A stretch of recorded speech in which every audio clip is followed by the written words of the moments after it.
Got that old muddy water north, salty water south, Chesapeake Bay blues is what this song's about.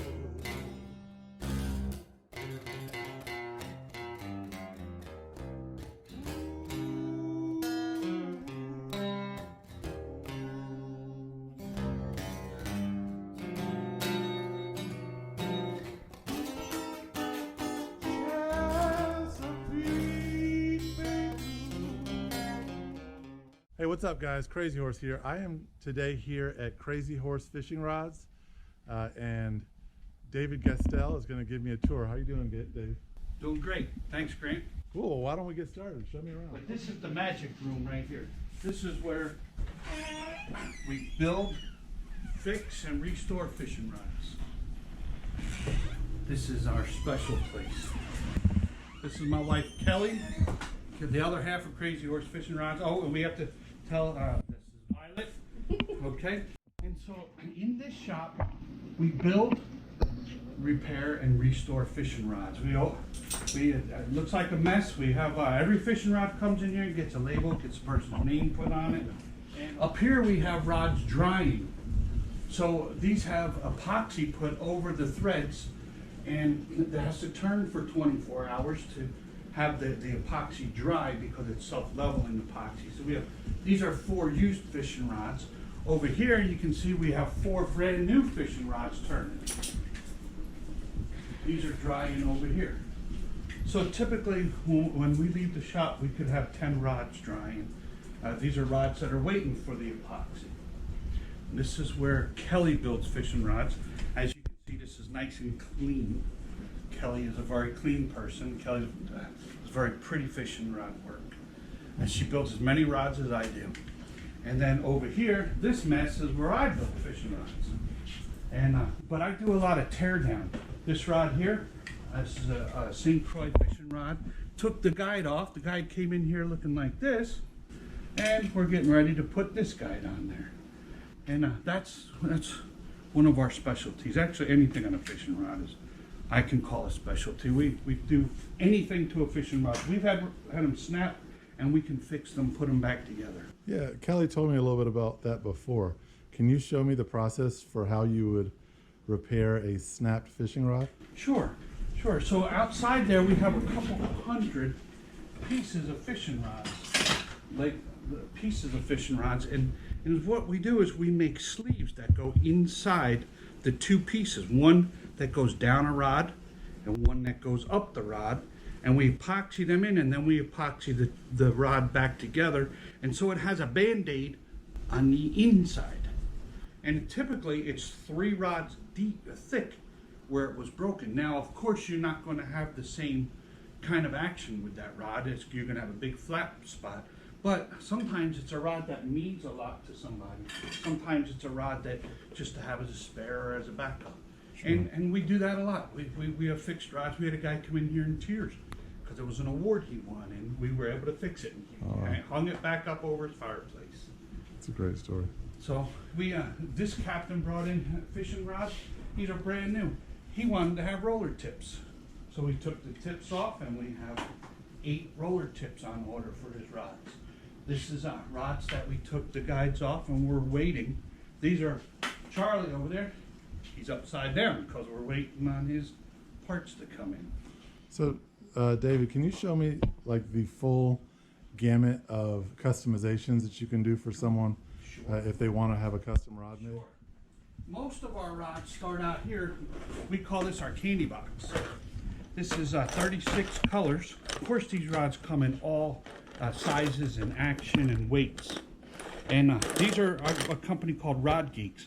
This is the same factory where St. Croix rods are made. So a customer would pick out a color for a blank for his rod. And that's one you don't want to lose in the dark. That's right. Fishermen like to have their fishing rod be different. I want mine to be different. We're going out to sea for a 38-hour trip out to the canyon. Well, then I want my rod to stand out on his rod holder there. A lot of people like that. So you pick out your color. We would have picked out the size, the kind of rod. We have all different rods built for examples of different strengths, different actions for targeting different fish. Okay, so then the next step, you would come over here, and we have hundreds of colors of thread. So you would take this and hold it up and start looking around and picking out your colors. Girls pick them out. They know what they want. We've had guys standing for an hour and a half, and that same man called me on the way home to change it, to pick out their colors. But typically 2, maybe 3 different colors, and to pick out your primary wrap to hold your guide on, and some accentuating trim bands that we put on them. And then we have to start talking about what kind of a handle system do you want? You want a split grip? What color split grip? We can get you green, we can get you black. We have purple. Here's a purple split grip. All different kinds. Then we have the traditional cork. We can make any kind of handle, but also the length of this handle is something that we measure. We measure your arm, and you get to try different ones and feel them, and then you decide what length. And that's a question on our questionnaire for rod building. I know personally this length here is one of the things that I'm the biggest stickler about. Yes. If it's too long here, it just Gets in the way? Because right. Yeah. Particularly for jigging, right? Yep. If that's even 3 inches too long, it's a rod I can't use. That's right. So we have a guy that had one 15 inches long. That's what he wanted. But the name of his rod was Big Daddy. I want to highlight this in particular because this rod caught my eye. But it's just like it gives you an idea of the diversity in rod colors that you can have. This one, what color did you call the main shaft? It's like Kelly, this is copper? It's like a copper. Copper. Yes. And then Kelly is good with, she's very good at picking out colors to make it pop. You want it to, you don't want it to contrast, but you want it to pop. And let's take a look at that. That is a mermaid. Kelly, that's Kelly's specialty. She has boxes of jewelry here, charms and such. And we can put things on your fishing rod. We can put bonefish is very popular over here. These bonefish. You So see? where in the bay do you catch bonefish? No, that's what you want to have after dinner. No. Your fish look like that. Right, And so exactly. we take the charm end off and we embed it into the rod. We can put fish on, octopus, seahorses are popular, turtles. We're building one now with one of these fish on it. We did one for Christmas with peace signs. We can do anything. We did a bicycle one time for a bicyclist. And we can build any style of rod. We have trolling rods. We have this is what I call my cobia rod. And this has microwave guides. Microwave guides, I don't know if you're familiar with them, Grant. It's like a funnel system to make your line go straighter, faster, to make it go further. And so typically they have very small running guides out the end. And these come in all sizes. We have built surf rods with these, and they're much bigger, but the same concept with this funnel system. And then we build them small. We even have bait casters with them on it. Here's a bait caster with that same guide system. It's a funnel system. It's called microwave. You say that helps people cast more accurately and faster and farther? Further. Further. Accuracy is all about you, Right. right? Nothing's going to make it go further. I need a special guide that helps me with accuracy. Yeah, we all. Also, Grant, we were talking before, this is spiral rod. This rod, the guides spiral around the rods. And that's done with a compass. We mount a compass on the rod handle, and we offset the guides until we get to the bottom, 180 degrees out. And we do that on rods. This is an 80, this is of course a bass rod. This is an 80-pound rod for catching grouper and tilefish, and those are spiral rods. I have to actually adjust my grip here because I can't. That's a 2-speed deep dropping reel. So you can see this rod, this is straight up. Then this is 45, 90, 135, 180. And then they run 180 out to the tip. And what would you say is the big benefit of the 180 So of twist? this distributes the torque throughout the whole rod instead of having all the guides being on top. And when I fish 3 pounds of weight on this rod, tile fishing, and the rod wants to spin on you. So this is going to keep it from spinning, distributes that weight, and pulls it down evenly. And it said it distributes the torque. This is called an acid wrap also. And the reason they call it an acid wrap is because they say the man that invented it was probably on acid. However, we like it. We have customers that love it. All of my bait casters with the, even for, this is even just for the sea bass, and they're spiral wrapped.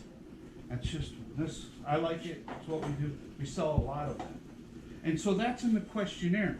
That's this is our spec workup sheet, and that's one of the so what kind of rod, straight or spiral wrapped, the blank, the part number, the length, how many, is it a 1-piece, 2-piece, what line weight, the butt, the type of material. Do you want EVA? Do you want cork? The handle, same thing. The reel seat, there's many different kinds of reel seats. There's reel seats with triggers, there's reel seats without, there's aluminum, there's which if you don't care that it's heavy, there's all kinds. And so it takes us typically about a half hour to go over this whole thing and to make sure that you're getting a custom rod. So you showed me something a few minutes before we started the tour of a custom paint job that Kelly did over the winter that I thought was just kind of breathtaking and just beautiful. And this was the artistry you don't see go into fishing rods very often. So this was a white fishing rod, and Kelly painted it, and then she matched the wrap colors to the paint. Looks pretty cool, doesn't it? It's beautiful. Thank you. It's a lot of care that goes into these products. And a lot of customization. You know, what you look at, this rod has mother of pearl underneath the guides. That's awesome. Underneath every guide. And of course that goes on first. And the color combination is something you don't see at a Walmart. We want for it to example. be different, right? Right. It really stands out. I like feathers. And so I've put feathers on my rods. That is a real feather. We have a lot of these rods. So Kelly, what are you showing us there, Kelly? And we can also do, this is an example of marbling. We can do marbling on your, Kelly's been experimenting with, this is the epoxy that goes over your wraps. And Kelly has these paints, these powder paints that she's marbling inside of them and putting on fishing rods. And it's just really taking it up a notch. so this is our where I take photos of our rods. And so usually every rod I try to find a different themed for behind it. And we set it up. I have this little plastic in here to help with my lighting. And then I just take pictures at different angles in different areas of the rod. I learned I don't take pictures of the whole rod anymore because people get a little bored with all the little pictures, but try to get all the highlights, all the fun stuff. And then the pictures go up on the website, right? Or Facebook or anywhere else. Always. Yeah. Right. Our Facebook is updated a lot more than our website. I think it's really cool that you guys do all your own sort of promotion and pictures and all of that. It's really a start to finish operation. Yes. It's really cool. It is. It's a learning process, but it's fun. You know, it's not for everybody, but we can do something for everybody. So, thank you guys so much for watching. I really want to thank David Gaestel and his wife, Kelly. They make fantastic products here. So if you're interested in a custom fishing rod, you can contact them on Facebook. We have a website. As Kelly told me right when I got here, they believe that everyone can fish. So they've got, redone fishing rods all the Everybody way should from be able to afford a fishing rod here. right, so all the way from $10 to on up. 1,100. 1,100. And guys, they put a lot of passion behind their work. Come check them out. I had a blast. I'm inspired now. I want to get into making my own fishing rods. I've got enough on my plate right now. But I think we're gonna, David and I and Kelly are gonna start talking about a Crazyhorse fishing rod from Crazyhorse, right? That's cool. I told Kelly, I was like, I want it to say, to Crazyhorse from Crazyhorse. It'll be a crazy rod. Crazy rod. Thanks so much for watching, guys. Thank you. Thank you. Just like the